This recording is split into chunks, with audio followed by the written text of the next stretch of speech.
We are delighted to be here in Glenburnie Stables to have a chat with Ger Lyons. You promised it for a long time. Thankfully you stuck to your promise. And Ger, we're coming to the end of what's been numerically your best season, 86 winners. You've, early on in the season, well only 2 months ago, you trained your 1,000th winner since you started training, fresh from 2 classic winners last year. How did it all begin? Keep going. How did it all begin? Yeah, go back to the start. Jesus, lads, I'm bored of that story. We're not. Right, we sort of failed jump jockey, and when you're a failed jumper, you become a trainer. Right, we can There's name no them other all. path for you, no? No. That's it. Because you're unemployable, so basically you have like you were a successful jockey. You were lucky you got the media outlet. I remember you getting that media outlet, by the way. I was doing At the Races with Gary. Yeah. And you walked over and you abused Gary, what you weren't going to, what he wasn't, what he isn't. This lad's a trainer, I want that gig. And we both looked at you, and sure enough, you got the gig. That's just, no, fair play, kick on, get it. No, but I'm sure like the three of us, well definitely, I would say the three of us would say, I just wanted to ride, end of, didn't see beyond. And what people forget, and you can say it now at this age, looking back, is your riding career is that minute a minute of your life. But when you're doing it, or when you're setting out to do it, you can't see beyond it. You can't see that you're ever going to be 50 or 40 or, do you know what I mean? But it's over like that. And when it's over, you're a long time, as the saying is, you're a long time retired and you have to do something. And I was lucky enough that I was able to get into this, and it worked. And regards the riding side, you went straight to England, didn't you? You never rode in Ireland, did you? I did the odd ride now, but I wasn't Irish. You know, I didn't do the circuit like you guys did. But went to England and battered around there not long enough, and then lost the bottle and came home with my tail between my legs. I know exactly where you're coming from there. Of course, you denied that you lost your bottle at the time, but it was quite obvious, you know. How do you decide to become a trainer? Or is it just, I got to do something and I'm going to get a few horses? Is that how it develops? Or when you came back here, buy this Glenburnie here? Or I think that's how it developed here. The way I would have said it was everybody has a horse in Ireland, or back then they did anyway, and everybody wanted, you know, every Tom, Dick and Harry owned a horse, and we started fluting around with them, and then it's like you have to do something. And I really thought I was going to go into the media work. You know, I'd done a bit with Cornelius in BBC. I was messing around with that, but you're lost when, like, it's different. You retire. Did you retire for your injury, or did you? Injury, yeah. Yeah, when you retire from an injury and it's not your idea, it's not nice. But you'd got a good career. Mine was cut short, and I was left sort of missing that. You know, it's not a nice place to be for a while. Empty. You're very empty, yeah, because when it's all you want to do, you know, it's. I relate to any of them, you know, when the career's taken off them. It's a horrible, and that's when like people give all of this media talk to mental health and all of that. You know, actions speak louder than words. You need to really, really concentrate on kids out there that are working very hard to do a job that is very hard to do. The rewards are great, but very few get the rewards. So you need to be there for them when it falls and when it fails, and there's plenty who do. And when you get to that stage as well, Joe, when you come to the end of your riding career, you panic and you're thinking, what the hell am I going to do with the rest of my life? Yeah, 100%. And yeah. it's a very dark time, isn't it? It's a worrying time. Yeah, it is. I remember I was on a plane somewhere, and you know the way people ask you, what do you do? I'm a jockey. It was grand, you know. What do you do? I don't know. Your identity's gone, isn't it? Your identity's gone, yeah. And everything you've based your working life on until then has just been riding, Yeah, and in your heart, you're a failed jockey. Because it hasn't happened the way you wanted it to happen, you know. Do you know where I'm coming from? And that's even worse. When you start off with them dreams of winning gold cups, you know, so it took a long time. Yeah. And it took really until we got consistently training winners to get over it, to be fair. Really? Yeah. So you basically started training a little bit by accident, and you kind of felt yourself, God, what else am I going to do? I'll go train horses. And a love of horses and being around them, or just wanted to be I've involved? always loved horses, but it was only it wasn't. I didn't give up and want to go hunting and do all that nonsense. Yeah. It was to race ride. Yeah. And once I couldn't race ride, I had no interest in the horse. Yeah. To go anything to do with them. It was just that was the thrill, and that was the career. Yeah. Yeah. So that was it. And as you said, I suppose by accident, we fell along into it and rolled along into it, and then when you realise, Jesus, this is what we're going to have to do, we better pull up our socks and do it right. So you were based up the north of England. It was probably a golden age of jump jockeys yourself, Richard Fahey. Jesus, there's a statement that you'll never hear again. A golden age of jump jockeys, yourself and Richard Fahey. Hold on now. We're going to throw Kevin Ryan into it. Jesus, we're getting worse. Danny Quinn. You're forgetting about Brad. We're talking about golden age. Yeah, but the Graham Bradley does. They were nobody compared to you Lachlan guys. Weir, Mark Dwyer, Roger Martin, Kevin Ryan, yeah. Peter Niven. Richie Niv and I lived together. Great bunch. It's just great times. Richard Fahey was very stylish, wasn't He was brilliant. Richie's strength, and I've said it 100 times and nobody believes me, was that he was stonewall blind. He couldn't genuinely couldn't see where he was going, so he had no fear. You know, and I think he won the conditional title by winning bumper races. he? He's got to really love this interview. It's the truth. It's the truth. He did. He was brilliant. Richie's great crack. And it's amazing how you've all progressed. Amazing. Yourself. Like, we all lived in Whitehall cottages together. Like all the cottages up in Malton were up bum bum bum, and there was Johnny and Quinny and me. Kieran Cotter was there, and there were Hayes's, Richie Fahey. Who else was in with Richie? And it was this there, and like the very first morning I arrived in Malton to ride for Fitzy. It was that time of the year where they were schooling his first schooling morning for the 3-year-old hurdlers.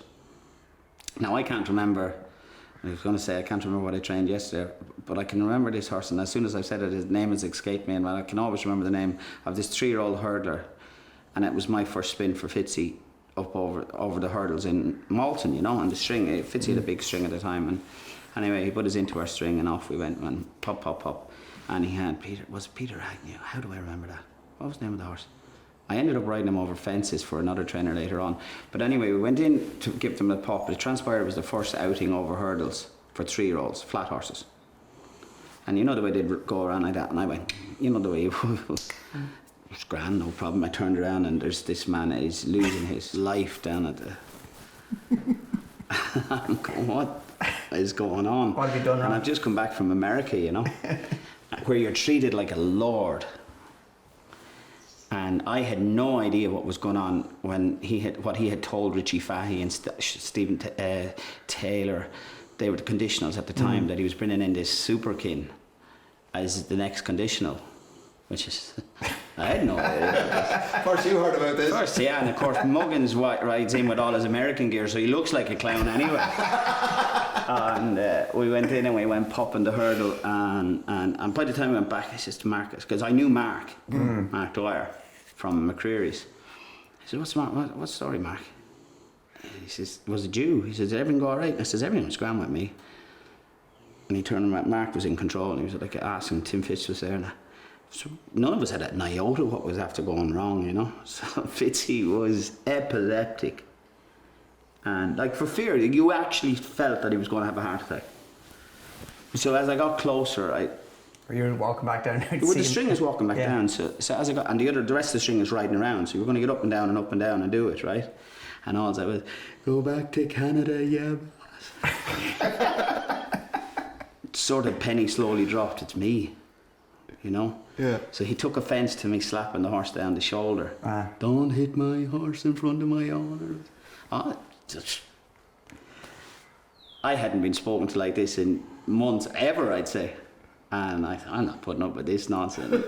And of course, me being me, I went to say something, and Mark's jerk steady. Yeah. So we went down and walked home, and used to walk down the big mountain, big hill down to Malton back to the stables, and you'd hear the jeep coming behind you. You'd be looking at you. You need visors. You'd be, no, just don't talk to me. And all he was doing was making a point. But he frightened the bejesus out of me. And that was me done. And that was the first year they ever had a bottom yard. And Quinny was in charge of the bottom yard. And Quinny was my saviour, my go-to, my comfort drug. And I wasn't leaving that bottom yard for love nor money. Yeah. You couldn't find me. And that was when Jimmy Fitzgerald was at his height. Like, he was one of the great, he was one of the powerhouses. Forgive and Forget, Sybil and Train, Glad, all those horse Fort Strixes, and he just had an array. And obviously he was better known, obviously, as a jump trainer, but he was equally as good a trainer on the flat, wasn't he? Yeah, he was a good trainer. He had good horses.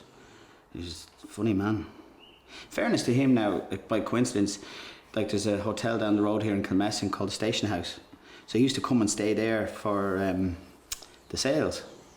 And towards the end of his life, then, he came up and he said, I meant to say, I was blessed with the lads I had and never said it enough, which was lovely at the time. But to the day, till that moment, I think I was still scared of him. Yeah. I think I would have walked into the restaurant, seen him, broke into a sweat and ran out. I remember coming near the end, Robin and Tom got me good too. I used to go over and spend a couple of weeks every summer there. Tom brought me into Jimmy Fitzgerald's to ride out. I couldn't believe this. She's gone into ride out with Jimmy Fitzgerald, and the fear I had going into the place. And I remember the head man. What was the head man's name? Con Ryan, was it? No. Yeah, well, Con was with me. He was just a lad there. He wasn't a head lad when he was with me, but he was a lad there, yeah. And walked up into the tack room. Was the tack room up the steps up into a loft? As I said, that's the main yard. The main yard, yeah. It was, but I was down near the train station. You weren't catching me. Like, me and Fitzy never met after that. Well, it was the most scared morning of all time. I was absolutely frightened going into the place, and headman said, I think it was Con, where are you from? I says, Kildare. He says, where? I says, Kildare. He said, oh, you're Irish, grand, we only allow Irish in here. He says, because there was so many Irish working for Fitzy down through the years, wasn't there? Yeah, we Johnny Murphy down there. Yeah, it was all Irish. Great bunch of lads. Great times. Crazy times. But long time ago. Did you ever think about training in England? No. Why? Because I'm Irish. Okay, fair play. Home is home. Home is home, but so it's never a in spite of you all thinking I was English, I was Irish. So just when the riding was done, Ger was obviously doing a bit of media work with Cornelius and that, but you're looking to come home at that point. I was sort of lost, and Cornelius was a pal. He was good to me, and he was letting me go up with the bag of tricks and interview lads. I remember interviewing Conor Dwyer and Kelso. But the pair of us spent the first hour laughing, like we didn't know what we were at. Do you know what I mean? But he was so good to me that, you were relying on your pals, And then, would you believe, then it was the first time of, this is all modern, this is all new or acceptable now, but back then the very first phone lines were out. And it was Ray Goldstein and myself were the very first ones. Really? Yeah. Really? My name, Franny Norton used to drive around the car with my name on it. With the tipping line, yeah. Really? Yeah. And great money, great, it was grand. You do it from the 18th green. Do you know what I mean? Like, as we're all good at talking nonsense, that's what you were doing. And I'm not telling any stories out of school, but it was great money. Yeah. And but like for a guy who doesn't punt or doesn't have any interest in punting, it was just another stopgap. But I found, because it was new, I found you were persona non grata. People actually didn't want to. Really? Well, I blamed that. Really? Yeah. And so I got out of that contract. I don't know how many years I did at that, but I found it stressful. And then that wasn't what I wanted. That wasn't, and that was sort of, again, playing on the media side, and I was doing bits with Cornelius and thinking, well, I get into the media and, but it's different. It was different then. Like, there was no racing channels, but I always seen a racing channel.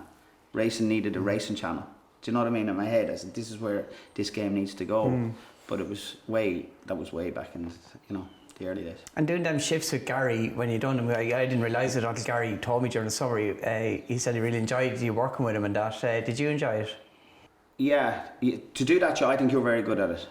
I think you have to do it the way you do it, which is, you can't be you were right, you can't be a trainer and do it. You can't. I was the wrong person to be doing it with Gary. Gotcha. Yeah. Do you know where I'm coming from? You've got your own agenda, or not your own agenda, but your compromise, or whatever. Yeah, you and want to say. like I think the situation you have, like Gary and Kevin would present, I think you're a very good pundit, which you can, you know, like for example, and I'll say this, you were down in Cork the other day at a jumps meeting when we were at Nace. You should have been at Nace. The jumps men should have been at Cork. You know what I mean? Yeah. Like that's what you're good at, and because you know what you're taught, you know your subject. And did I enjoy it? I did, but if I was going to do it, I'd have dropped the other gig. You're a bit constrained by the training outside. Yeah, of it, because like, I believe call a spade a spade. Yeah. Yeah. Do you know? If you think a horse has ran bad or got a bad ride, call it. I Yeah. love that. Yeah. You can't do that when you're on my side of the fence, if that makes any sense. Do you know? Definitely. So I think I was the wrong person. And then the same thing, I was asked to do the RTE things a few times, and they literally, I walked up and they mic'd you up, and that was on. Nobody told me what we were doing. Work it out yourself, or Yeah, and whatever. you know, you're not bluffing, but you're talking about, you know, you need to work, you need to do your homework to do that, to be, because people are too, what's the word? They're too switched on now. If you're bluffing, they'll catch you out. The information age, everybody can see it. So you have to, you know, you have to bring something to the table. Not just go, yeah, that's a nice horse walking around there, yeah, that's a nice horse, what'll win, I don't know. And I can't tolerate telling somebody what'll win. Yeah. So I'm the wrong person for that gig. Gotcha. Yeah. Yeah. Do you know what I'm saying? Yes, yeah. Like yeah. you're there to present, the presenter's there to present, you're there as a pundit to give your verdict what's going to win. So give your verdict. Yeah. Exactly. I didn't agree with that because I don't know what's going to win or care what's going to win. It's, you know, so I'd be the wrong lad to discuss. X's horse. And, Yeah, like for example, like when you'd interview at the races back in the day, or you'd come up to me and you'd say, so what's your best bet? Like if you want to drive me mad, ask me that question. Yeah. You know, just not your style. it's not my time. No, it's not my gig. Yeah. Yeah. You know, if somebody walks up, they want to have a bet, have a bet. I don't care. Yeah. Exactly. You know, we're known. My horse are doing the best. If it wins, it wins. Good luck. You know, but what's your best bet? There's too many people out there who hang on that. That's it, isn't it? Do you know? Yeah. What's your best bet? He said that's his best bet. Does carry away. See, lads have problems. Like you Yeah. talk about gambling problems, drink problems, drug problems, whatever problems. Lads have gambling problems. And you and I both know that what we're saying is probably, you know, They take it literally. there's people who take that literally. You be very, very careful. Yeah. With it, in my opinion. Yeah, just people that act on it or whatever. Yeah. And you and I, we're in the game, so we know that 9 times out of 10, a little bit of knowledge is a dangerous thing. We know nothing. Yeah. Yeah. Do you know, we're so far wide of the mark. Exactly, living it every day, and we still can't get it right. Most, you know, like you're only trying to get it right. Like we're doing it, you know. And the more you know, the less you know. Yeah, but back to what you said, like, I mean, did I enjoy the Gary thing? Yeah, I think he's the ultra professional Gary, and he did it, you know, to his best. But I think I don't know how I got that gig, but you did me the favour, like.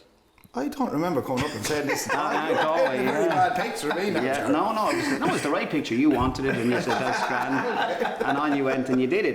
But it was the right thing to do because you're either a trainer or you're a jockey or you're a presenter or a pundit. You can't be both or all. Yeah. By you doing that and training, you're compromising one aspect. Yeah, like I know Ruby was doing it, and David Russell does it, and they're good. But you have to be able to call it. You can't sit in the fence. Would you not agree with that? Oh, I would. Yeah. Do you know, if a lad gives a horse a bad ride, give it a bad ride. Yeah. And if he gives it a good ride, give it a good ride. But don't always be saying a great rider, his horse is in great form. They're not always in great form. His horse are running bad. Yeah. He couldn't train pigs to be dirty. I'd love to say that. Not talking about Richie Fahey again now, stop. Poor old Fahey. Why settle in Meath? Obviously you're from Kildare, but why settle in Meath? What was the attraction to Meath? There was no attraction. We were, by accident, we found this place. We toured around for ages and didn't find a spot. And a saying in my life, which is what's meant for you won't pass you. And as we were going back to the airport, your man said to us, there's a place down here we must go down and have a look at. Now, we probably ran out of it, but we'll go in and see. And that's how we found this place. Really? And that was it? Yeah. Simple. Not simple, but yeah. Yeah. And it was a small stud farm? Yeah. 60 acres, small stud farm, on farm, same house. I think this is the only extension since we moved in. but we put all the money into all the improvements have been down there.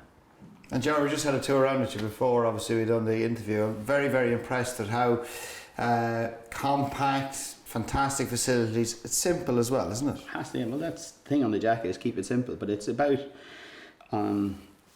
like in our time when we started out. Well, I'm older than you lads, but you'd be running around mucking out your few with a mucksack on your back, and there'd be time wasted doing this and that and the other. Big long rows. And 5 minutes wasted here and there at the end of the day is a few hours. And when you're training a number of horses, it has to be, for me, like that's what I'm saying, that you lose 5 minutes a lot, and you've 7 lots, it's 35 minutes lost at the end of the morning, you know, and it adds up. So to me, it was all about making life easy for the people, for the staff. That was very important. Riders ride. We've muck her out. Girls run the yard. So everybody has their own individual job, but they don't mix it.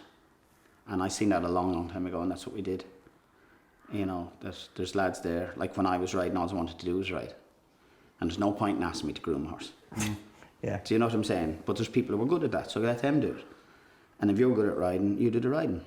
And let everybody do what they're good at. So basically it's delegating. You you put people in place, which makes sense, doesn't it? Yeah, and it works. And I can have people who are good at what they do and let them do it. You know, and you just set up the system and they go with the system, and it's been working, so it's been working great. What year did you start training? 94. 94. How many did you set off it? It was a dual purpose team, wasn't The it? very first winner I had 6 horses that morning. I had 5. I had 1 when I came home from the races. I had an owner, and he used to beat me into the yard in the mornings. And eventually I just said, here, listen, you need to train these horses yourself. On you go. That was it. So you went from 6 to 1. Ginny He said, where are we going to go next? Where are we going to find more horses? I remember, well, I think I remember, this is what's in my head anyway. I was standing in the parade ring with the winner mail along, and Jack was a baby, and Jack was in my arms. I remember thinking, well, there's a winner, great. Yeah. I didn't know where the next. Or the next horse or the next. Yeah. So how do you pick yourself up from that? You just go. We gotta go buy some horses, or. Yeah. I just said you have to make it happen yourself. Don't wait on people to come in, because if you wait on people to come in, you'll only get the cast-offs. So we set up a system, and it was always look after ourselves. And your main MO through them years, obviously the jumpers, we might talk about them, but it was buying to sell, and you're a bit ahead of your time in that respect. Yeah, I would say so.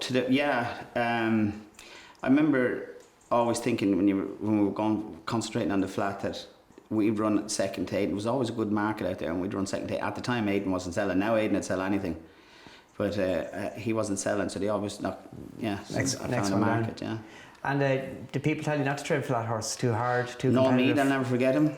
I think it was him said it to me at the time. So you're madness going into that gig. And now it's complete full circle. Now he's coming back to our gig. and Ger, the flat horse and the buying and selling, but the jumpers, you trained the obviously grade 1 winner, the Paris Chase. Hated it. Heartbreaking, yeah. I get very involved with the horse. Not that you don't, or he doesn't, or another doesn't. But it's very, like I don't care who owns the horse, when it comes into my yard, it's my horse. And the thing with jumpers was they were always injured. There's always something, and I want something to happen. I want it to happen now, and you have to, Jesus Christ, this is a 6-year thing. And, he needs time. We give him time. Now he needs a win problem. It was the same old thing. And I said, this isn't happening quick enough for me. And it was the yearlings. Yeah. Proved the right call. Yeah, but somebody also said to me, if you're going to do something that you like, and it's not work. So I could not, if you paid me, train a jumper. Couldn't. Not now. No. You see Henry and them all doing well, and you look and you go, of course you could think you could do it, and of course you could do it. But it's not for me. It's not for me. And this is what I'm very happy with the start to finish of the season and concentrate on what we're doing. Was Big and Bold your last winner over jumps?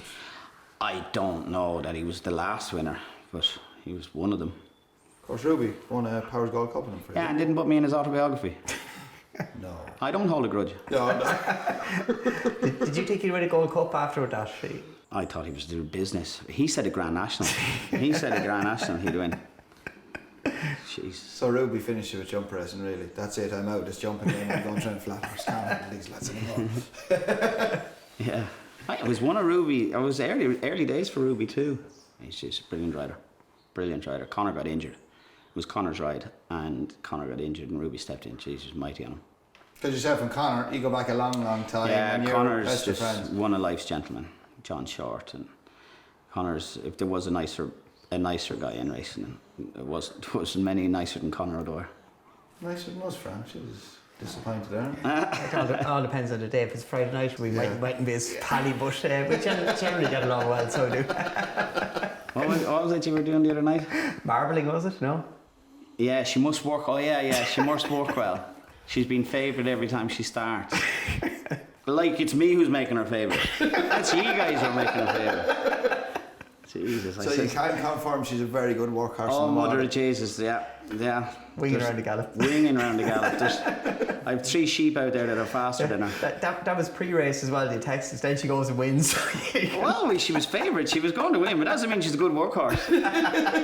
Well, you teed it up for us, didn't you? Yeah, well, I was going like, you keep going on like, you insinuate with, must be that the money's for it. You insinuate that the money's from said yard.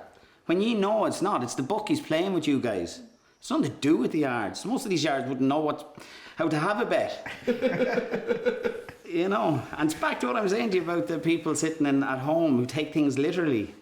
Yeah, there's money for this horse. It's not the gamble. It's not from the yard. Tell them it's not from the yard. This is what happens. Farm pick or whatever, yeah. Well, yeah, there's people making a market. They do it for a reason. They're good at it. It's nothing to do with the yards. Yeah. We're only puppets in their puppet show.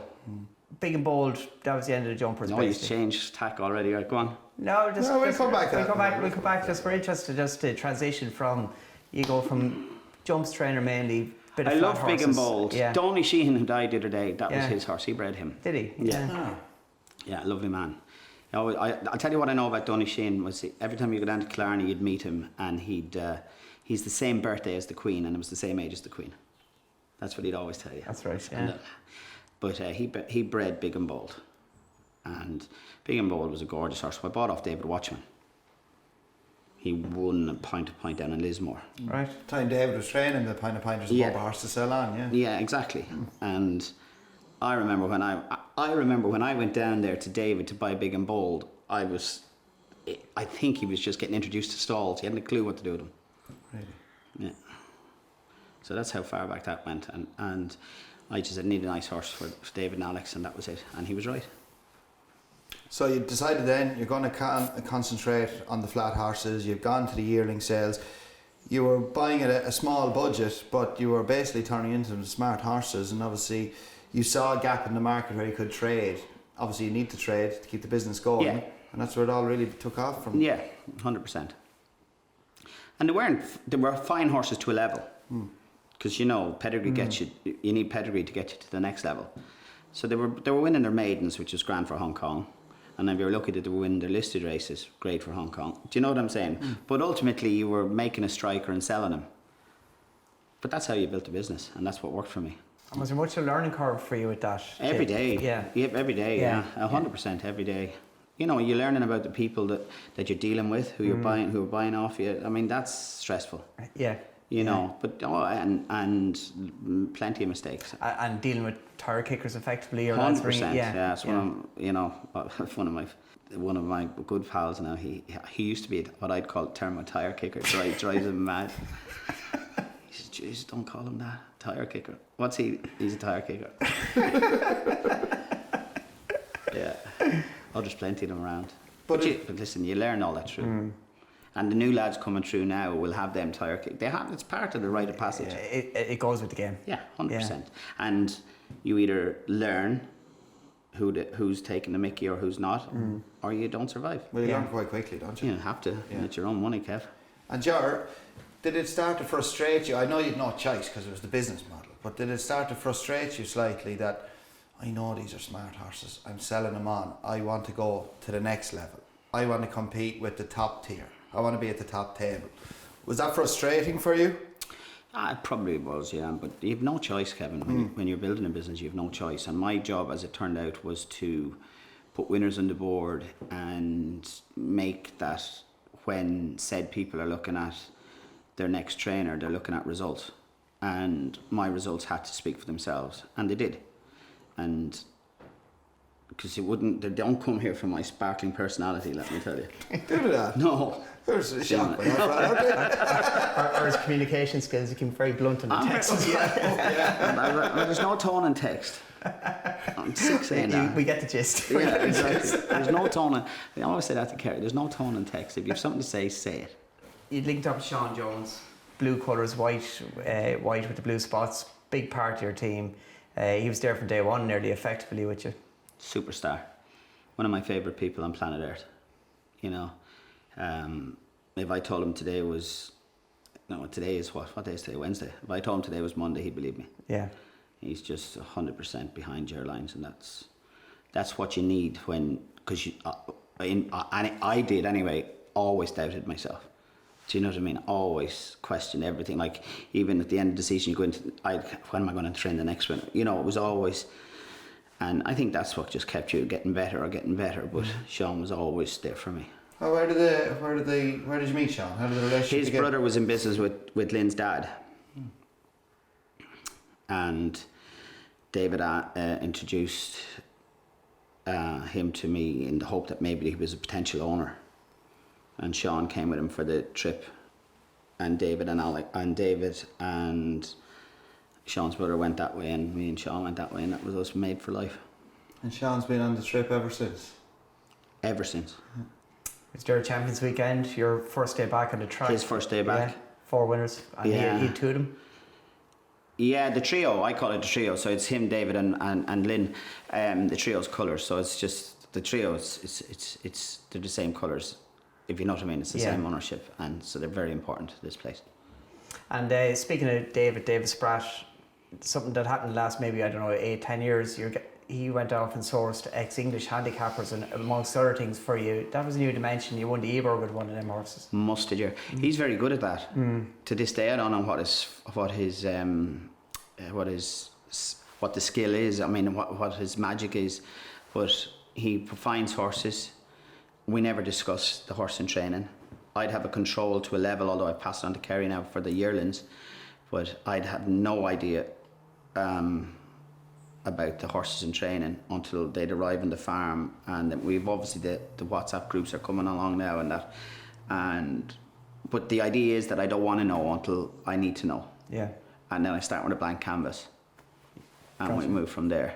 Yeah, you don't want to know what's no, might happen. I don't want you to tell me this is that and this is the other and this is the route we want to go. I'll tell you that, and that's how it works. It's been a really good avenue for both your owners, getting these ex-horses as well on top of your maidens, because it gives you another strength and depth handicappers. Well, I mean, David said it to me. However, I'm not good on time, but he had said it to me that you're good at David's a figures man, and your card is this and that, but you're lacking on handicappers. And I said, how can I win the handicaps? I sell the horses. Do you know how can I win them? So he says we have to sort that. And that's how that was addressed. And it's easier said than done, but he's bloody good at it. From big and bold through them flat horses, you're building up. Results are getting better every year. You had Keegan late, and then you had Johnny Murta. El Tal wins and Royal Ascot wins at Queen Mary, wasn't it? Yeah, I remember her winning her maiden in Leopardstown. See, it's all a learning curve. No, her maiden in Leopardstown. And he says she'll win the Queen Mary. And I said, what do you mean she'll win the Queen Mary? When's that?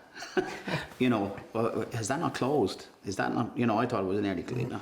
So I had to rush home and look it up. And I said, oh no, we're okay. So she'll win the Queen Mary. She did. Johnny was some asset to me. Like, he knew the calendar inside out. You'd be like what you'd know, you'd be talking even now, you'd be able to see one of my horses and you'd say, boom. Johnny was like that riding for you. He'd say this, boom, boom, boom. But that only comes with knowing the calendar. Yeah. And he was some asset to me. Filled you full of confidence, and I knew when I legged Johnny up, job's over, I can just carry on, and if it wins, it wins. But I won't be let down by him. So Ger, you're getting the results every season. The season gets better, the results are there. bigger owners are started to come to Glenburnie, Juddmonte arrives on the scene. How did that come about? How did that come out? Jesus. I should be able to tell you that, but I can't tell you that. I don't know how that came about. I think timing is everything. They were looking for a second trainer in Ireland, and at the time I was doing well. And my name was put in the hat, I'm sure, by Rory, and I'm sure he batted hard for me. And thankfully, I mean, you only get them if you're training winners. As you know, they only turn up. They're not. This isn't a game to them. You have to deliver, and from day one, I hit the ground running with them. I've been very, very lucky. But what an outfit to train for. Ger, it must have given you a great sense of pride to have one of the most prestigious, famous racing and breeding operations now having you training for them here in Glenburnie. Yeah, and because the farm isn't far away. You know, when you come home from the Curry, you pass the farm, the whole, fair and stud, and that's where everything starts and happens for Juddmonte, where all the babies are and that. And I just think their history has always been spectacular, it was always. But to have them here in my yard is, it's a good feeling. And it when you are down, which I'll be down a lot of the time, I love them colours. I love them colours, and I love seeing, I love seeing a horse go down to the start in them colours for me. I love that. Love seeing Colin putting them on. It's just pride, and it's. Is it recognition of what you've done? 100%. 100%. What they give you can be anything. The families, literally can be anything. And all you've got to do is put the ball in the net.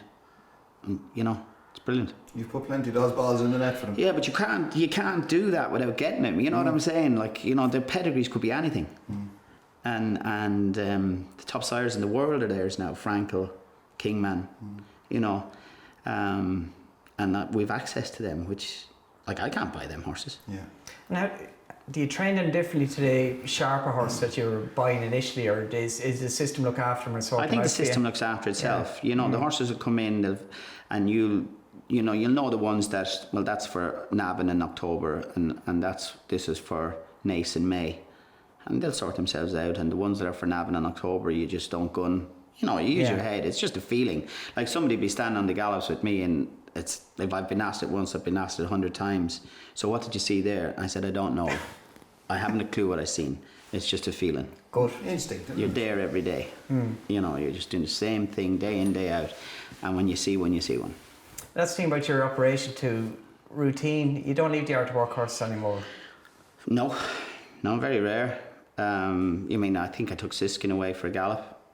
Just a grass gallop, because we had lockdown, if you remember. COVID times, Yeah. Good bit of work in Naas one day, wasn't it? Yeah. But no, I'm not saying I'm right what I do, but I just love. I gallop for money, if you know what I mean. Like, I've proved that we can get the horses. I like the horses to improve from race to race. I don't need them to be spot on first time. I like them to go boom, boom, boom.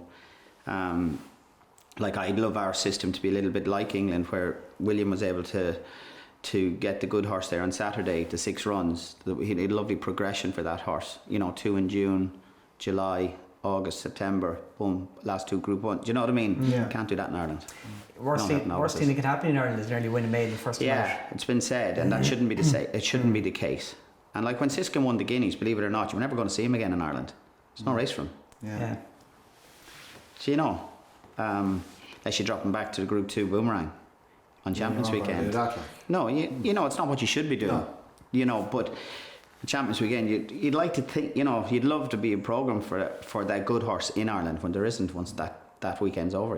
Just talking about Siskin, he arrives into the yard. When's the first signs you saw that this could be something special? When he got off the horse box, I said, that'll win us the Guineas. I was that clever. That's a lie, anyway. I couldn't let you win with that one. I can't remember. He was always a dude. Not having a clue. Jeez, I tell you, if you spoke to me 5 minutes before the Guineas, he wasn't going to win the Guineas. But what a feeling. What a lovely horse. He was a star horse. There's 2 lovely paintings in there, him and Even So. I got Charles Church to do them, treated myself to lend to them last year, so that was lovely. Yeah, he was a dude of a horse. And the training of horses, he wins the Phoenix for you very impressively. You bring him over to Newmarket, nearly kills himself. And he could have easily broke his leg. No guineas. Joys of it, like what's the... And that's what I'm saying to you, like, you've got to be lucky too, you know, and that just came out of the blue. That's not that horse. Yeah, because it was very uncharacteristic, wasn't it? In every front. There was obviously a streak in him, and he chose to use it that day. But, you know, how I survived that day, I seen the video. He was lucky he didn't break his leg. You know, so it can always be worse. You know, you just have to move on. And we did. And back to Ireland and won the Guineas. What did that mean to you? Oh, wow. Probably, it's a pity the crowds weren't there, but who cared? I didn't care. You don't like crowds anyway. Yeah, you'd like a crowd for that. You'd like a crowd for that. Don't rev him up now, Fran. Don't rev him up. We just have There's great footage of you looking at the race though with Kerry. Obviously, you're spread out and you're very... Trying to be cool. Yeah, was that it or what? I knew your woman was there and I said, you're not getting it off me, you can bugger off. You done well now because it was pretty dramatic stuff to watch. Yeah, I was petrified for Colin. You know, that was stress. That was good stress, don't get me wrong. But 9 times out of 10, that doesn't work. You know, both jockey and horse were brilliant. Siskin, when you went by the line, your relief. Yeah. Group 1s are very, very special. Very special. Yeah. A classic. Classic is fantastic. We got the 2 of them last year. I'm great at turning a positive into a negative. But I walked off there thinking, that's great, I'll get the sportsman and the thing in Mead this year. No problem. Didn't even get a trophy, didn't even get recognised. I thought, Jesus, what have I to do? Should they win? Everybody wins 2 classics every year, it's normal. You made it look pretty easy last year. That's the problem, we make it look easy, so it's not a feat. It's not worth the trophy. But, and to win... It's not sad, but that's... Yeah. You know, I just thought it was fantastic. You won 2 classics and... Curra didn't even give me an award. They gave it to the lad who won the handicap. I'm not holding a grudge now or anything. No, you're not holding grudges, no. And even so, the season couldn't have gone any better. A few weeks later, on to the Curra again. 2nd classic winner. Even so, wins the Oaks. Wow. Were you did you feel under as much pressure going to the Oaks as you were going to the Guineas? No, not at all. Because we didn't think she'd win. Right. Thought she was a good, solid runner in the Oaks. Didn't think she'd win. I thought she was going to crack a 4-year-old. I genuinely thought, I'm going to have some fun with this one at 4. She won the Oaks and knocked that in the head. But again, it's another big owner breeder, Coolmore owned. Fantastic. But again, great people to work for. They just give you the horse, let you do your trick. You know, but to me, that's a pat on the back. You know, that they've wisened up to you and they give you a nice horse, even though none of us knew it was a nice horse or whatever. They give you a horse and it turns into that. Them outfits, they can do that. It's just breeding, is it? Is that the depth? I'm adamant it is, Fran, because I can buy, or I made my way buying to a level, but every time you got to a level, it stopped. So pedigree matters, I think, doesn't it? I think so, yeah. What's the saying? An ounce of pedigree is worth a ton of feeding. Yeah. And I think that's true. Do you think the dams are the biggest factor? I do, yeah. I've always said, listen, put a figure on it's 80% dam. I don't know what the figure is, but, you know, a dam who throws them can throw them to most sires. You know, but the sire gets the blame. And they're all good. You know what I mean? It's all about this. But, I mean, there's certain sires you won't touch. But to me, a good dam, she can throw to anything. And like Siskin, with the greatest respect, First Defence is a very, very ordinary sire. 100%, yeah. Kiss of death, I've heard said. Yeah. It just goes to show the dam. Yeah. And I was lucky. Right place, right time, got the freak. When you're going to the yearling sales, what do you look for? Obviously budget, obviously. He doesn't go anymore. Oh, sorry, I forgot. Before he stopped going to the yearling sales, before he became a big shot around. It's not a big shot. It's nothing to do with that. It's nothing to do with that. I'm always trying to improve. But you're delegating now. If my people can do it better than me, grand. Yeah. But what did you look for? I know you obviously budget, right? So what do you look for your ideal yearling? It has to be a good looking head. Yeah. A good walk. just something that grabs you. I couldn't train an ugly horse.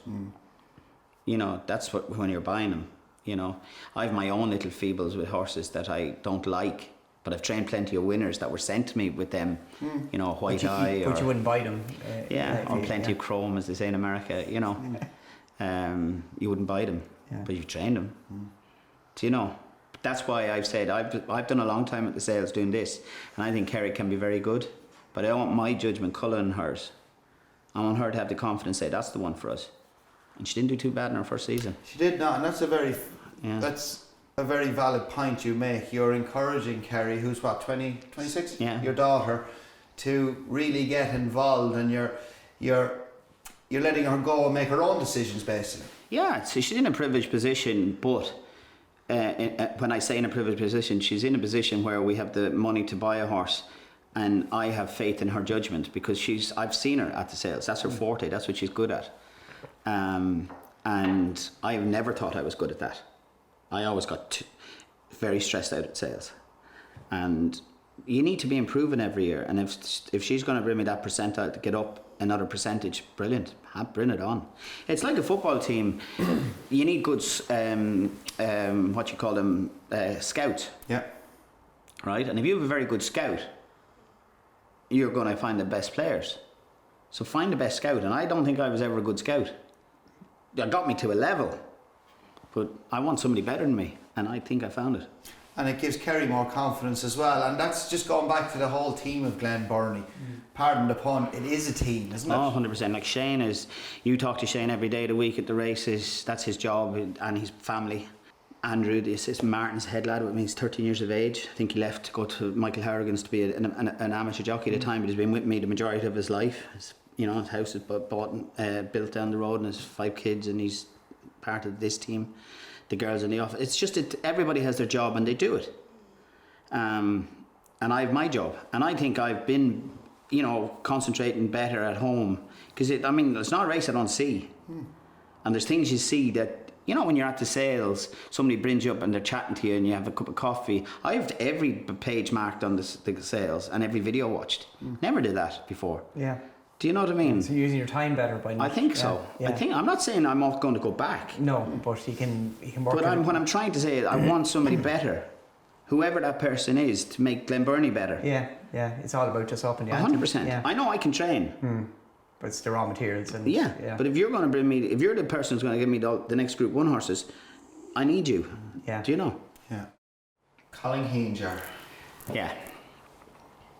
What can we say? Just once in a lifetime individual, I suppose. I mean, Mick Cannan's era, there was Mick, you know. But he's the new boss on the scene, and I think he's a great, I hate the word ambassador, but he's a great role model. He doesn't even, it's not that he's doing that, he's doing it by example. I was told he was at Gorham Park yesterday, his dad had runners, and during the apprentice race he was in the yard platting the horse. Do you know, he just broke the all-time record by whatever, it's still not finished. And the guy would lead the horse up for you.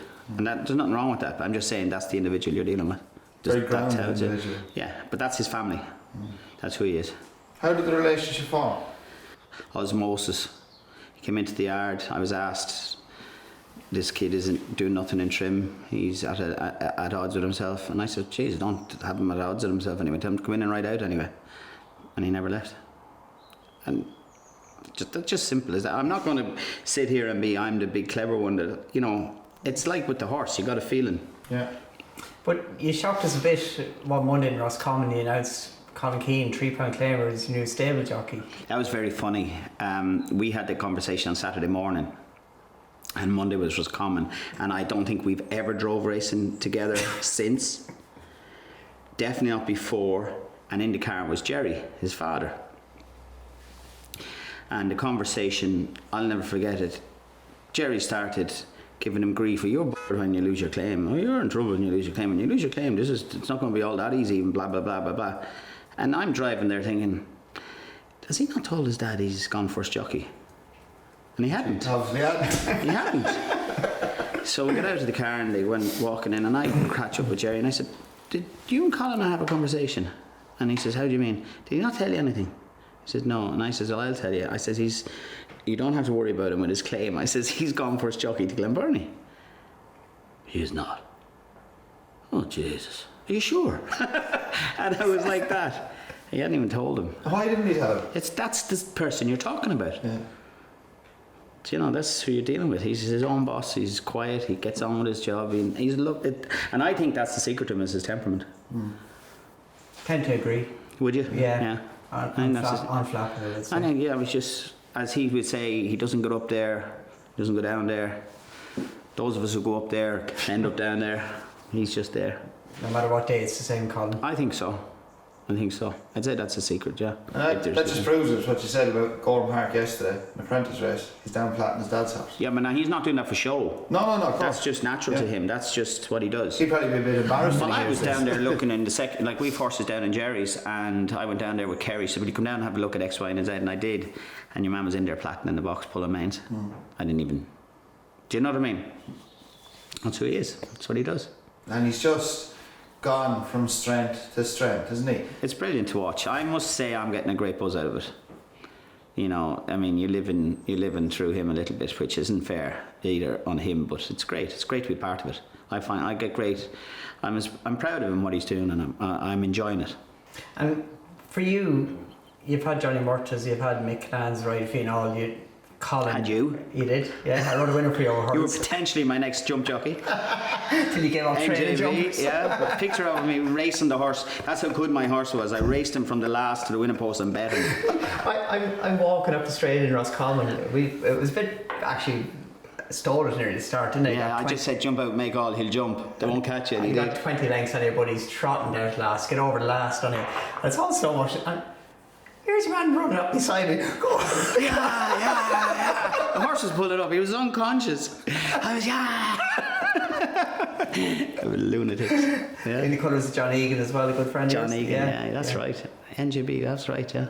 And apart from myself, Colin though, Mick Cann's, the Johnny Murtaghs, since he became a stable jockey, he's got better and better. Have you seen that progression? We've seen it. Well, I think that's just, he was, I don't know what age he was. He's 17 when he came to me.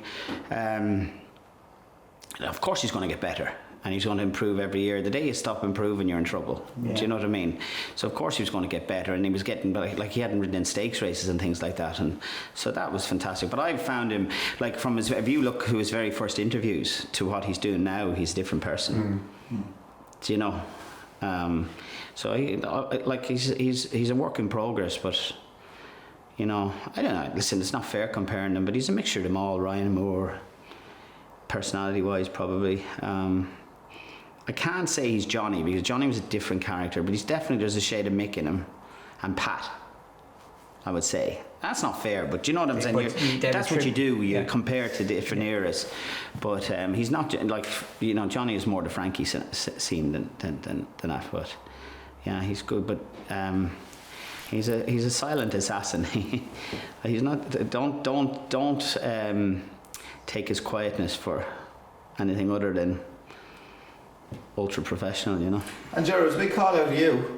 You're obviously moving up along the ranks again. You've gone to the next level, and you decided to make a £3 claim, or as you said, hadn't ridden in the stakes race, you're stable jockey. Yeah, I didn't see it that way, Kevin. And I'm not being glib about it. I didn't see it that way. I thought it was quite obvious. Like things I do like that, I would be very knee-jerk. That I would do things.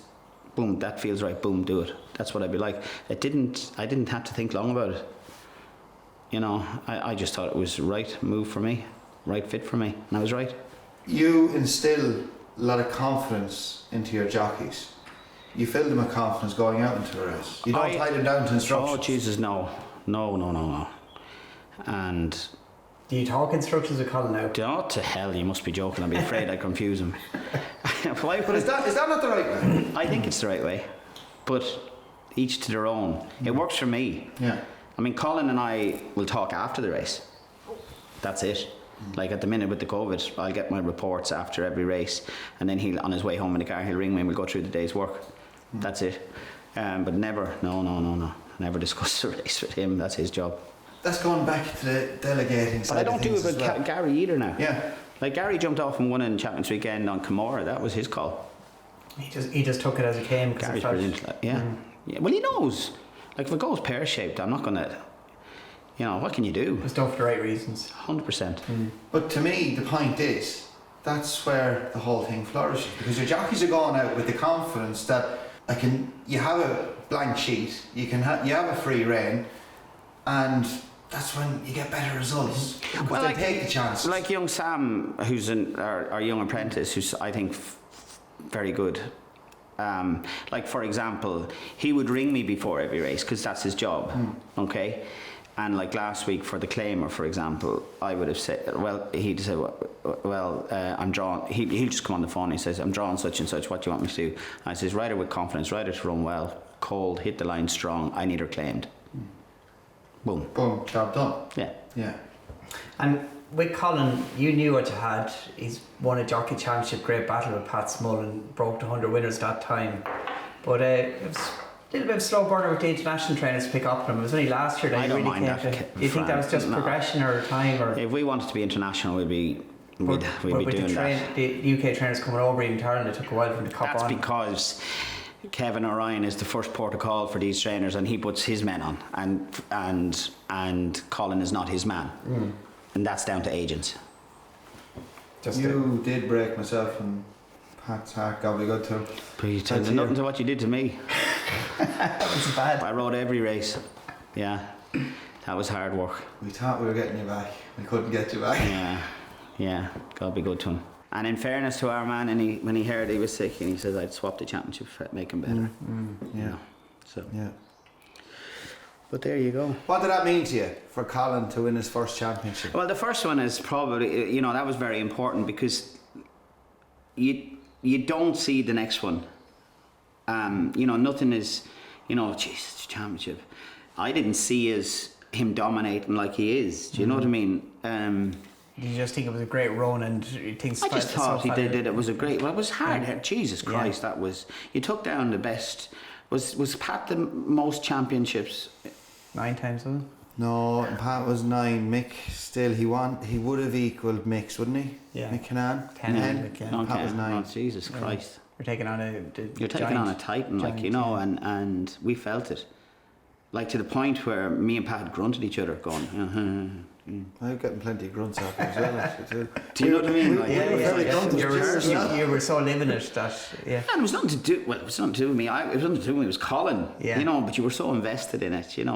Probably. Well, you just get immersed in it, don't you? You do, yeah. Like I can feel. I was watching the one in England this year, and the last week, that was. I can just feel their pain, Colin, this year he's won in Broome in France, of course. He won a Group 1 in Tarnawa at the Breeders' Cup, a pick-up ride. But to see him go abroad and win them international races, Tarnawa was brilliant because that wasn't on the agenda. Yeah. And it just happened that we were there with Siskin. That wasn't on the agenda either. And if he wasn't there with Siskin, he wouldn't rode Tarnawa.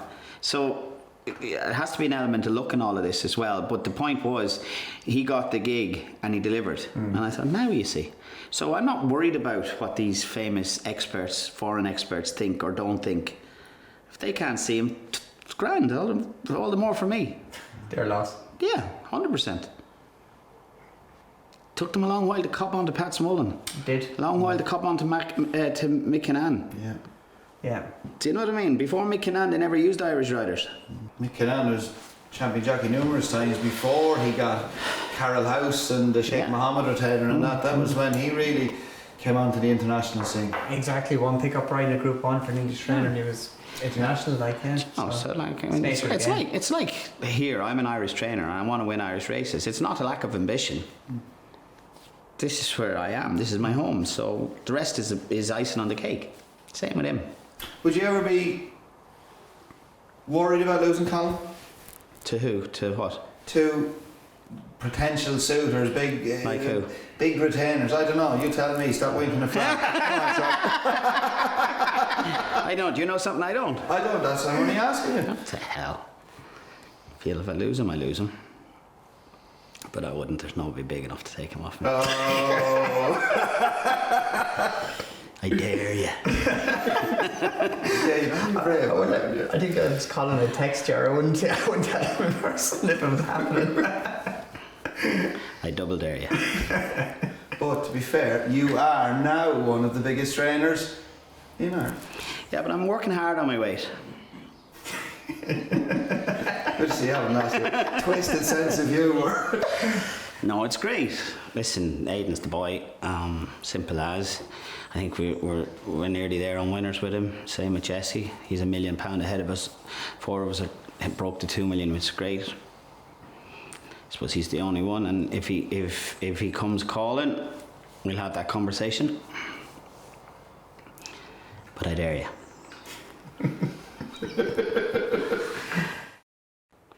How does Ger Lyons relax? You live this, you breathe it, it's life, but what do you do to switch off, or do you switch off? And during the season you don't really switch off. I'd love to switch off better. Go cycling through the summer. Just, you know, I go out and do an hour, but just switching off is just, I chill TV watching rubbish films and movies. And then I went to the cinema the other day and I fell asleep in it watching the 2 James Bond. How could you fall asleep watching it? Well, it was too loud for a start, but it was... Did you ask him to turn down the volume? I said to Link, can you text him and turn that down? Can you email him and tell him to turn it down? It was very loud. Jesus. You are showing your age. It's not for me. I know at the cinema being too loud. Yeah. That was the first time out. It was lovely in the IMAX. It was lovely, but I like movies. I like that. But do I switch off in the season? No. No. But you can't. I don't think anyone switch off in the season. I don't think you can. Same as you. You're looking at all your jockeys. You're looking, you know, your gig. I don't think you can. So if you're doing it, you can't. Well, I can't. No, you're in it, and you're. I think so. Like to switch off, you have to leave this spot and turn off the phone for the. Well, I believe if you can switch off in the middle of a season, you're not good at doing the job. Well, I don't know that that's necessarily true, because some of them, Jessie Harrington's unbelievable at her job, and that woman is as cool as a cucumber. But that's maybe the persona she shows. You know Yeah. what I mean? Obviously, Jessie is so driven. Yeah. You don't get to where any of you are at the top level without Yeah. being so driven and ambitious. But she hides it very well. She's definitely not my make and model of, do you know what I mean? Like Jessie's just cool, and she does it like she's a credit, but I don't know how she does it. You know. During the winter, you switch off. That's your. I do switch off, yeah. I mean, it's hard to switch off here because the yard is just there and you're feeding it, you're doing your thing. You know, it is hard to switch off, and I'd like to switch off better. I'd like, you know, it's a work in progress. But I don't. I mean, and it's funny. The only time I can read is when I'm on holidays. I can't read a book when I'm at home, but I could read 10 books on holidays. You know, but it's that. But I just sit and watch rubbish television or rubbish movies, and that's it really. But I like the idea of the few of us going off on a bike and just enjoying that for a couple of hours. That's nice when you do it. Describe yourself in a couple of words. Describe Ger Lyons. Jesus Christ. Get the beard again. Argumentative little. You'll probably hate me now for coming out and saying this, but just listening to you, have you always been a bit insecure because you're doubting yourself, or you're doubting yourself and you're putting the credit, you're throwing the credit to the team around you, whatever. Is that an unfair question? Not an unfair question. I don't think there was a question there. Am I insecure? I think so. I would say insecure. Sometimes I am and sometimes I'm not. You give the credit. I don't give credit to anybody who doesn't deserve the credit. Believe that. The team I have are good, and they know they're good, and they know what I think of them. But if you're no good, they'll move you on. Do you know what I'm saying? Yeah. You know, but that's down to what we've built. I just think, listen, when you're competing with these people day in and day out, that's where my insecurity is. Do you know? Because they're bloody good. And every day the bar has been raised. Like, no matter what track you go to, you got. And Joseph must have trained 200 winners this year, both codes. Jesse's not far out. You know? Do you know what I'm saying? Yeah. Like, you're going, where's this? You know, where's this stop? And you're back to zero January 1. Or back to zero now. next weekend. Does that ever worry you? The run up to the start of the new season? Every week, every season. Every season. Yeah, every season, 100%. And when Until you get that first winner, and then you start that horrible. And then you get a marker with your horse. Is that it? The first week of runners or something? Yeah, but it's nice to see what you once they run how you think they're going to run. That's important. It's when they're going and they run completely the opposite to what you think. That's soul destroying. I guess I heard Shane saying to you yesterday, it's great. We were on a buzz, we're tired, we're flat to the boards. He was saying we're having winners. Imagine if we weren't. And you don't imagine.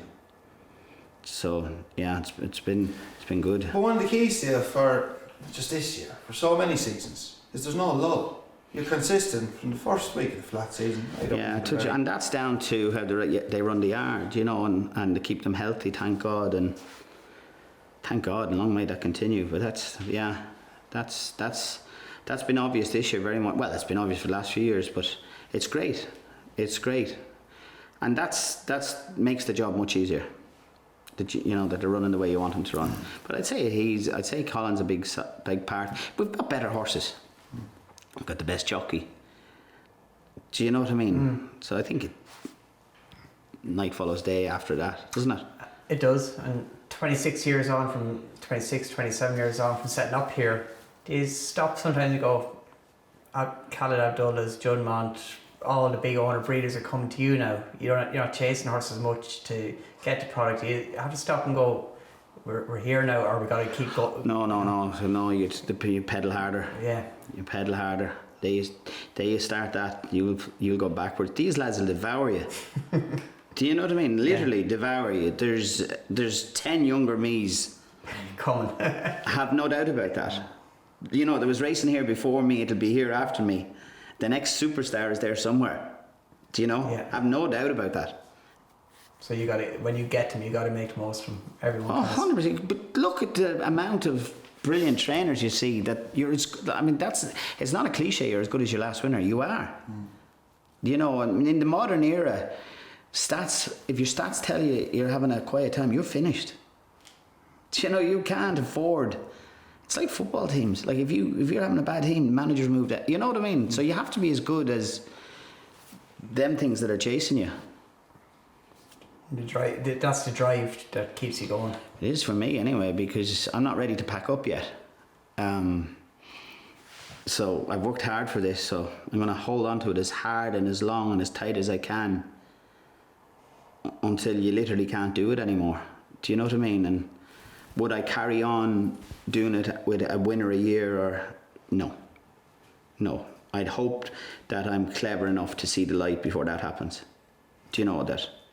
When you've got to a stage and it's peaked now, and suddenly it's on that way. Well, I'd hope I'd see that coming. That right, I need to leave this party before I'm asked to leave. So I'd hope I'd see that coming. I'd hope I'm up to that. But that's a while down the road yet, I'd hope. Definitely. Targets. What's the targets? What's on the bucket list?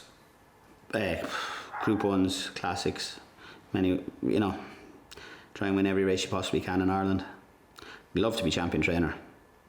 No point in saying it's not. There's no point in saying I'm not. I have the facility with Juddmonte and all the other owners, but with Juddmonte, with them sires, you have the potential to come across a champion stakes horse, Derby, that, because champion trainers about prize money. I'm $1 million behind Aidan, so I have to find that $1 million. Do you know what I mean?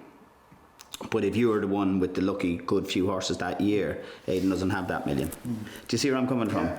But it's a long way off. But that's. I'd love to be a champion trainer. Do you think all those years ago, 26 of them, that you'd be where you are today? Yeah. And I don't mean that to be an arrogant, but I did. Yeah. My problem is it's took me too long to get there, but that's this game. If you got it quick, you'd lose it quick. And what we've got, we've earned. And we're very aware of how lucky we are. But if I got it quicker than that, maybe I'd have buggered it up more than I've already buggered. You know what I mean? You see some trainers have 2 years, they expand by 50%, 100%, but they don't have a system in place to build up. You've gradually upped the ante with the staff, with the facilities, and it all grows. Well, our numbers are at the peak is what I want. Right. It's not, it is a number. They say it's a numbers game. It is. But I don't want 300 horses here because, that'll drain my head lad's ability and I don't want them. Because you have 300 horses, you're not going to have 300 good horses. You're going to have, you know, majority of them are going to be no good, but you still have to train them. So you're diluted. So that's not what I want. But I want access to 300 horses. Does that make sense? It makes a lot of sense, yeah. Yeah, you know, so... you know, listen, I think it's fantastic. I just want to enjoy it. I think I am enjoying it. I mean, I see Siskin's face come on the Nick Luck show every month. I think on the it comes on one of the shows anyway. Colin patting him down the neck. I love that. You know, I really love that. That was a buzz. That was a real buzz. Was it Calla Dulla's last classic winner? Say it was. I suppose I think certainly was, yes. Yeah. So a little You're in the history books. keynote in history, you know.